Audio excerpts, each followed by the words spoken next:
Halo, salam jumpa pemirsa. Kami kembali hadir dengan sejumlah informasi yang dihimpun dari berbagai penjuru dunia. Bersama saya Luis Ayu, inilah Sinfo Dunia selengkapnya.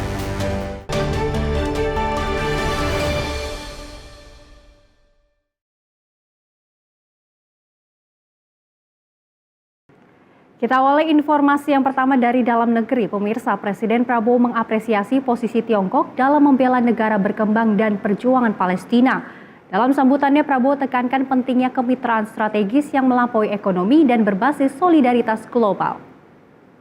Presiden Prabowo Subianto menyampaikan apresiasi atas posisi konsisten Tiongkok dalam membela negara-negara berkembang dan menentang penindasan global, termasuk dukungan terhadap perjuangan rakyat Palestina. Pernyataan ini disampaikan saat menghadiri Indonesia-China Business Reception 2025 di Hotel Shangri-La, Jakarta. Dalam sambutannya, Prabowo menekankan bahwa hubungan Indonesia-Tiongkok perlu melampaui kerjasama ekonomi dan berkembang menjadi kemitraan strategis yang dilandasi persahabatan dan solidaritas global. Peran penting Tiongkok dalam mendukung kemerdekaan bangsa-bangsa tertindas, bahkan saat Tiongkok sendiri masih dalam proses pembangunan. Saya ingin menyampaikan rasa hormat saya kepada Republik Rakyat Tiongkok yang telah konsisten membela kepentingan negara-negara yang sedang membangun, the developing countries, konsisten melawan penindasan, melawan imperialisme, melawan kolonialisme,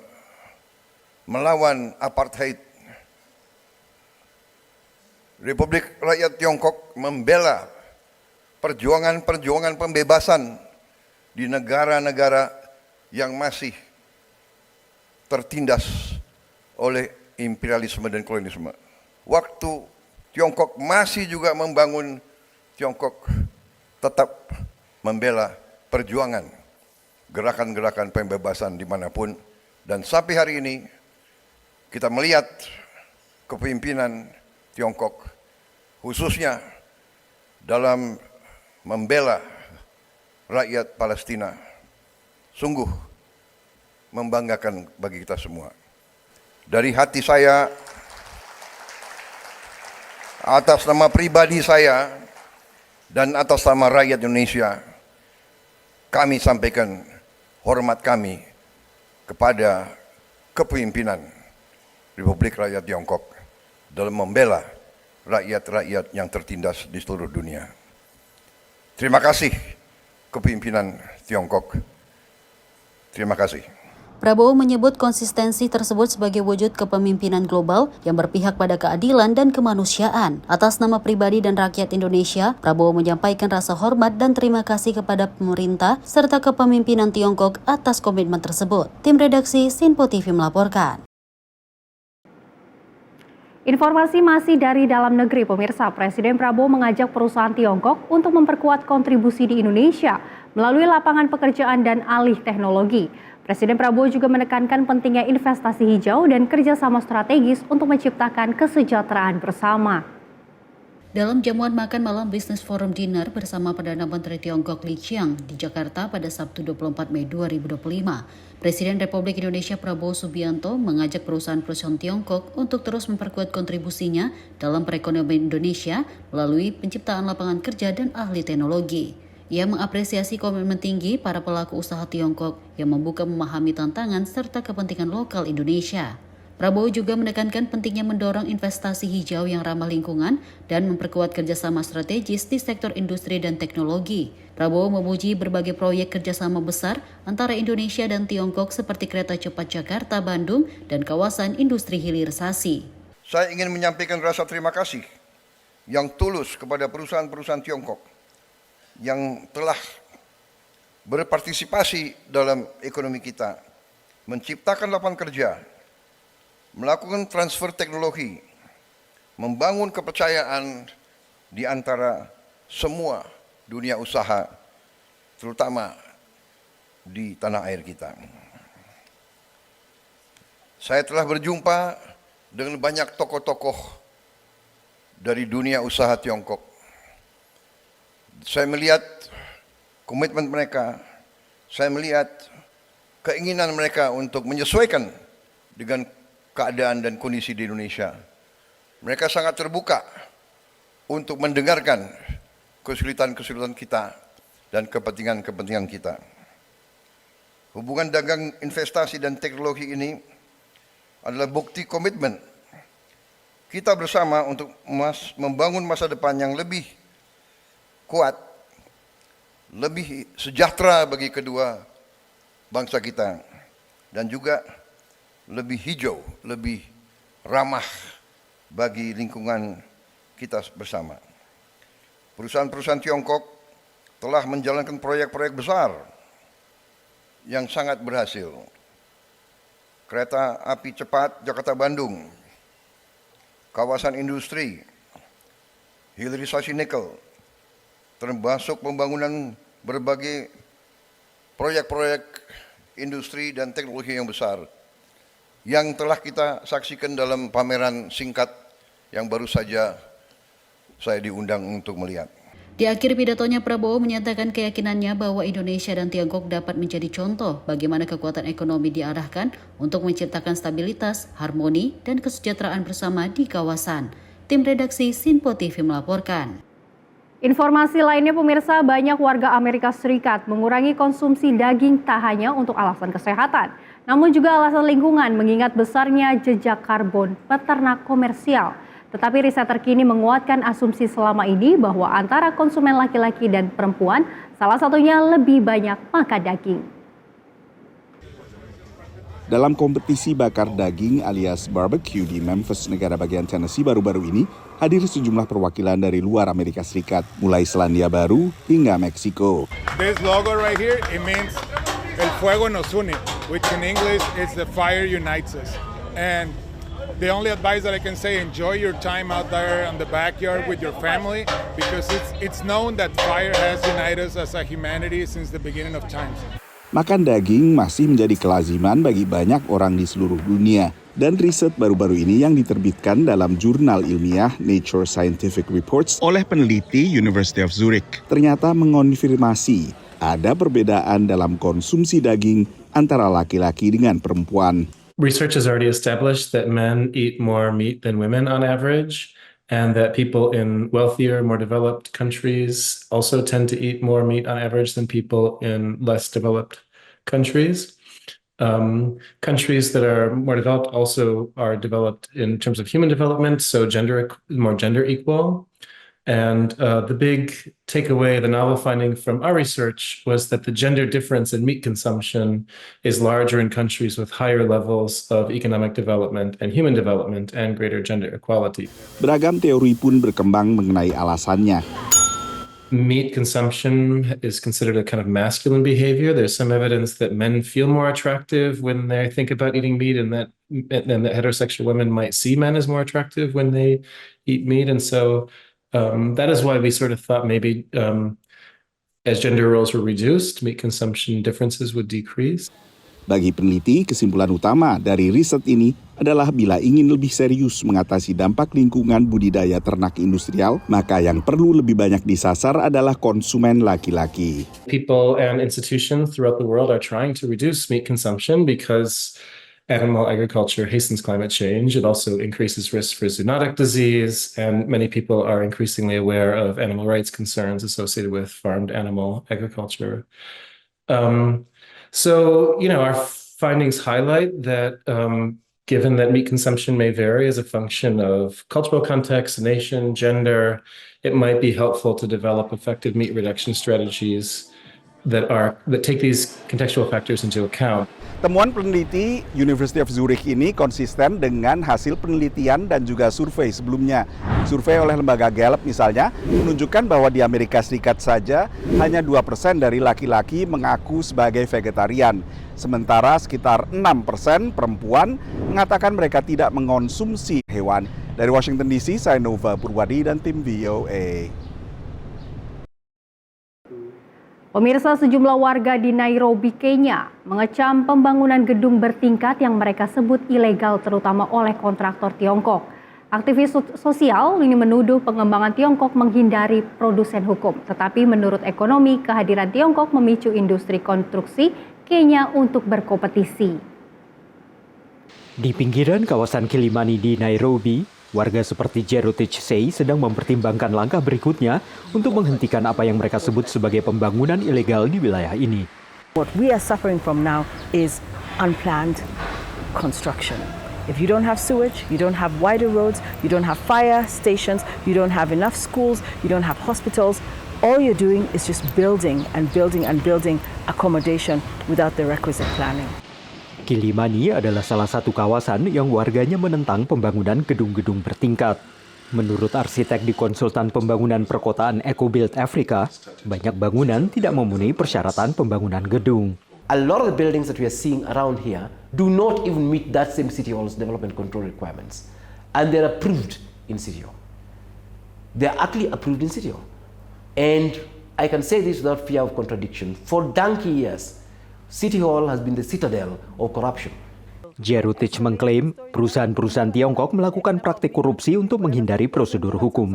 And I really call out the Chinese Property Developers Association here. They're complicit. They have understood the propensity and appetite for corruption that you find in this county, and they have exploited it to the hilt. Pejabat pemerintah kota menolak permintaan VOA untuk memberikan komentar, dan para pengembang Tiongkok tidak menanggapi permintaan VOA untuk menanggapi klaim tersebut. Tapi menurut ekonom XN Iraki, kontraktor Tiongkok telah membawa efisiensi pada industri konstruksi. Let's have the competition. I think that is going to raise the Kenyan construction industry. The Kenyan expertise are going to run something. In the long run, the customers are going to benefit because there's no competition. We shall do the work, we cannot be efficient. Konstitusi Kenya mengharuskan keterlibatan warga negara dalam keputusan pemerintah mengenai masalah-masalah yang mempengaruhi mereka. Whereas the law provides very elaborately about public participation and we have adequate legislation around that, but the practice itself is still being done as a lip service. We still have the government officers calling for public participation when they've already made a decision. So they're doing it just to tick the boxes. Menurut Alfred, hujan lebat dan banjir mematikan di Kenya belum lama ini memperparah masalah yang disebabkan oleh pembangunan tidak terencana. By the time you have those areas built, you are not likely, especially in these areas where we're looking at 1 acre development, the entire space is going to be concrete. Where does that water go? Dan pada saat Bank Dunia memproyeksikan 70% populasi global akan tinggal di wilayah kota pada tahun 2050, para ahli mengatakan perencanaan akan menjadi kunci bagi kota-kota seperti Nairobi. Dari Arlington, Virginia, saya Helmi Yohanes dan tim VOA. Anda masih menyaksikan Sinpo Dunia bersama saya Louis Ayu dan informasi kami lanjutkan. Pemirsa, sebuah perusahaan yang didukung organisasi nirlaba membantu pengembangan mekanisasi pertanian di Afrika guna memperkuat ketahanan pangan. Dan kolaborasi ini mendorong para petani kecil menggunakan traktor untuk bertani dan berhasil meningkatkan produktivitas dan penghasilan petani secara signifikan. Sebuah traktor baru tiba di ladang Hello Tractor di Kenya dan menjadi pertanda meningkatnya permintaan karena musim tanam yang sedang berlangsung. Traktor-traktor ini disediakan untuk membantu para petani kecil mengolah dan mempersiapkan lahan mereka. Menurut Hello Tractor, mereka telah melayani lebih dari 100.000 petani di Kenya selama 3 bulan pertama tahun ini.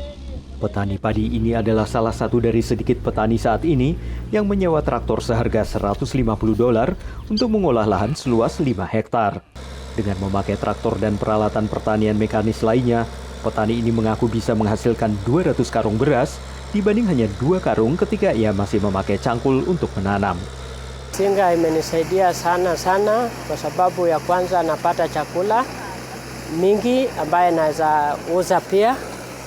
Vile imeleta uhusiano mzuri kwa jamii kwa sababu tinga inalimia watu wengi safari moja. Inamaanisha food security tuko nayo ya kutosha. Menurut Heifer International, akses terhadap traktor di Kenya, Nigeria, dan Uganda telah meningkatkan pendapatan petani kecil hingga lebih dari 200% dan meningkatkan hasil panen jagung mereka hingga 88%. Organisasi nirlaba yang berpusat di Amerika Serikat ini berkolaborasi dengan Hello Tractor sejak 2021 ketika mereka menginvestasikan $4,5 juta untuk mengembangkan infrastruktur mekanisasi pertanian di Afrika. Melalui program ini, petani kecil dapat membeli traktor dengan skema pembayaran sesuai penggunaan. Menurut kedua organisasi ini, mekanisasi pertanian membantu petani mengolah lebih banyak lahan dan menciptakan lebih banyak peluang bagi warga. An acre of land, one person using the traditional methods of farming, it will take them about 3 to 4 days of farming, of land preparation within their farm, right? But if you're looking at mechanization services, say we're looking at reaping, it takes the tractor owner about 2 to 3 hours, and they're able to prepare the land for cultivation, and that saves a huge amount of time. So we're looking at reduced cost from 3 days to 3 hours. We also looked at other impact that came with this kind of arrangement. We had youth in the community, youth and women that got opportunities to earn their livelihood. We had youth who are working as booking agents. They are able to connect farmers with the tractors through Hello Tractor app, and they are able to book and aggregate this land. Meski sejumlah petani Afrika telah mengadopsi mekanisasi pertanian dan menyadari manfaatnya, banyak yang masih mengandalkan metode tradisional seperti membajak dan melakukan panen secara manual. Hal ini membatasi kemampuan mereka untuk mengolah lahan yang luas dan mengakibatkan kemiskinan. Menurut Hello Tractor, yang juga menyediakan traktor untuk petani di Nigeria dan Uganda, mereka berharap layanan mereka akan membawa para petani menjadi jauh lebih makmur. Dari Arlington, Virginia, saya Helmi Yohanes dan tim VOA. Informasi lainnya, pemirsa, angkutan umum berbentuk minibus banyak terdapat di Afrika Selatan dan semuanya memakai bahan bakar bensin. Para mahasiswa teknik di sebuah universitas di Cape Town mengubah mesin angkot agar bisa berjalan atau dijalankan dengan listrik atau dengan tujuan menekan emisi dan sekaligus meningkatkan pendapatan para pengemudi.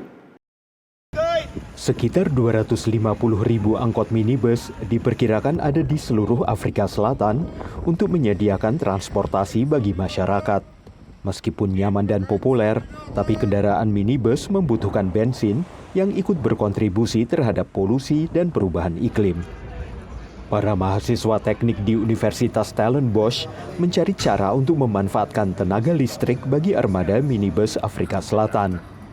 Selama 1 tahun, tim ini telah memodifikasi minibus bertenaga bensin agar bisa dijalankan dengan tenaga listrik, yang menurut mereka adalah yang pertama di negara ini. Modifikasi semacam ini bisa membantu para pengemudi angkutan umum menghemat biaya. You're going to save substantially. So just to give you an idea, our calculations show that if you buy a new electric taxi, you'll pay it off within 7 years. Because of the savings, if you do a retrofit, you pay it off within 1 year. Di Afrika Selatan, kendaraan listrik atau EV masih lambat berkembang. Meski ada target pengurangan emisi karbon dari Perserikatan Bangsa-Bangsa untuk membatasi pemanasan global. Menurut Dewan Bisnis Otomotif negara ini, hanya kurang dari 1.000 kendaraan listrik yang dibeli di Afrika Selatan pada tahun lalu. Bagi banyak warga, harga mobil listrik masih terlalu mahal. Dan hingga saat ini, pasokan listrik yang tidak menentu dari sebagian besar pembangkit listrik tenaga batu bara juga menjadi faktor penghalang. In South Africa, we have a very constrained grid, and introducing EVs in a naive way will exacerbate the problem. So we trying to figure out a strategy around that. Menurut anggota tim teknik universitas ini, elektrifikasi kendaraan pada akhirnya akan menjadi hal yang umum di Afrika Selatan dan tenaga surya akan memainkan peran penting dalam keberhasilannya. Untuk proyek berikutnya, tim akan mencoba memodifikasi bis angkutan umum untuk dijalankan dengan listrik.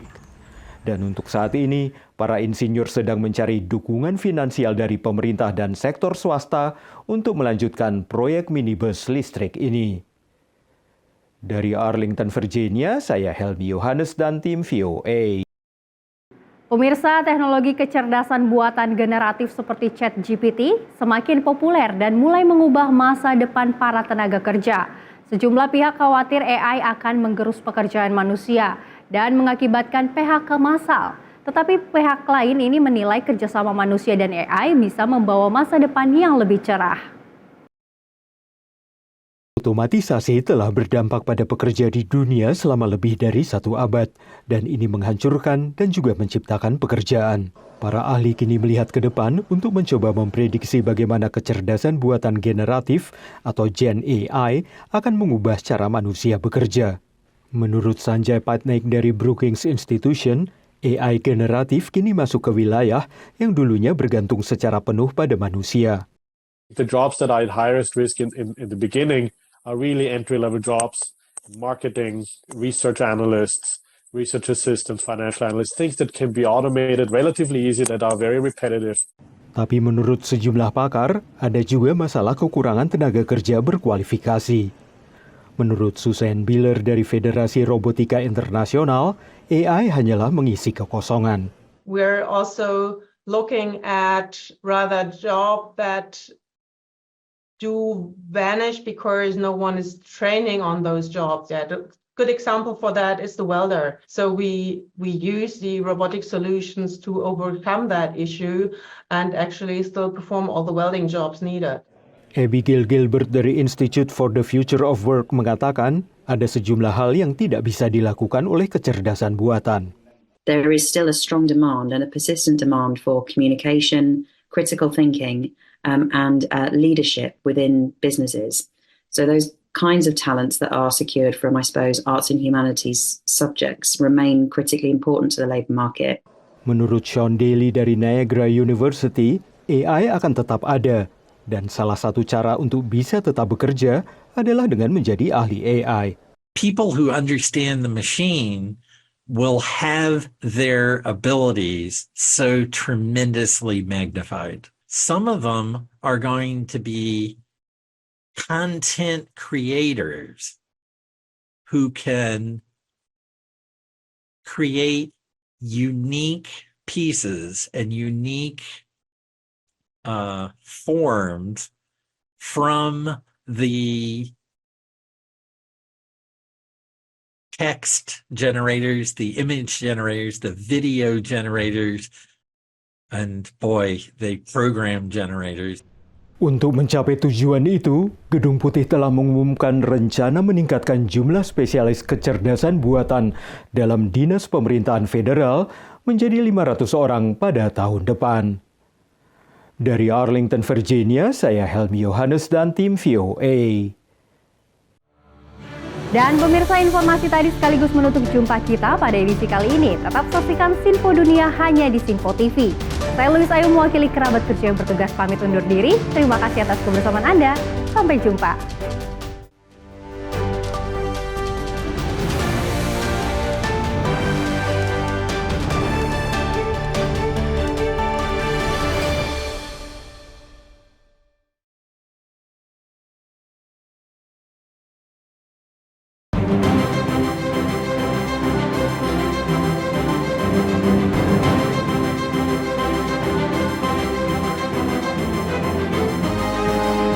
Sinfo TV, News, Sport, Entertainment.